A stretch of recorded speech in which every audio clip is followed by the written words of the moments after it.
എന്നിട്ട് അതിലെ തമാശ എന്താ സഖാവ് പിണറായി വിജയന് കിടക്കാൻ ഒരു ദിവസത്തേക്ക് കിടക്കാൻ 1,17,000 രൂപയുടെ കട്ടിലും. അപ്പോൾ ഒരു സഖാവ് അപ്പോഴത്തേക്ക് ഇന്നെ ക്യാപ്സ്യൂൾ ഇറങ്ങാൻ ഒരു സഖാവ് ചോദിച്ചു, 1,00,000 കട്ടിലുണ്ടാവൂലേ? സഖാവേ, 1,00,000 കട്ടിലുണ്ട്, 1,00,000 കിടക്കയുണ്ട്. പക്ഷെ അത് മരിക്കുന്നവരെ കിടക്കാനാണ്, ഒരു ദിവസം കിടക്കാനല്ല. പലരും സാധാരണക്കാരുടെ വീടുകളിലൊക്കെ 1,00,000 കട്ടിലും 1,00,000 കിടക്കൊക്കെ ഉണ്ടാവാറുണ്ട്. പക്ഷെ അത് മരിക്കുന്നവരെ കിടക്കാൻ മാത്രമല്ല, മക്കളും പിന്നെ അതിമല കിടക്കുക. ഇത് എന്റെ പിണറായി വിജയന് ഒരു ദിവസം കിടക്കാനുള്ള കിടക്കന്റെ കട്ടിലിന്റെ ചെലവാണ് 1,00,000 ചില്ലാനം രൂപ. CPM പാർട്ടി ഓഫീസിലെ പൈസ അല്ല, ഈ രാജ്യത്തിലെ മതവിശ്വാസിയുടെ പൈസയാണ്. മതം ഈ രാജ്യത്തെ ആളുകൾക്ക് എങ്ങനെയാ പ്രശ്നപ്പെടുന്നത് മനസ്സിലാവുണ്ടോ നിങ്ങൾക്ക്?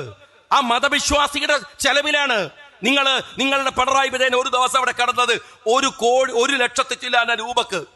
നിങ്ങൾക്കറിയോ സഖാക്കളെ, വിശ്വാസിക്ക് കിടക്കാൻ എന്തിനാ കട്ടില്, എന്തിനാ കിടക്ക? അയ്യപ്പന്മാര് പോണ കണ്ടിട്ടുണ്ടോ?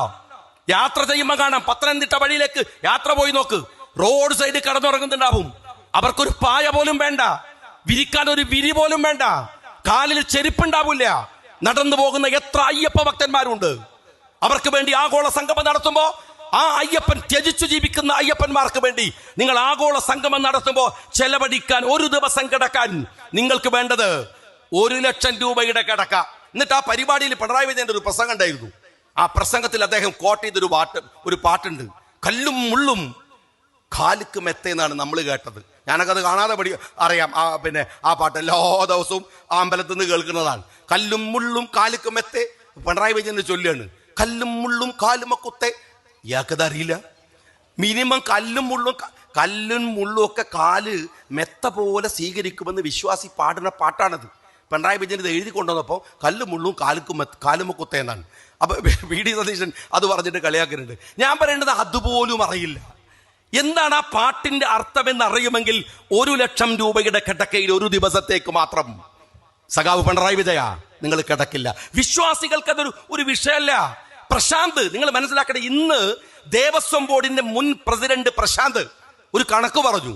ആ കണക്ക് എന്താ ഞങ്ങള് 50 ലക്ഷം രൂപ ഗിഫ്റ്റിന് വേണ്ടി കൊടുത്തു.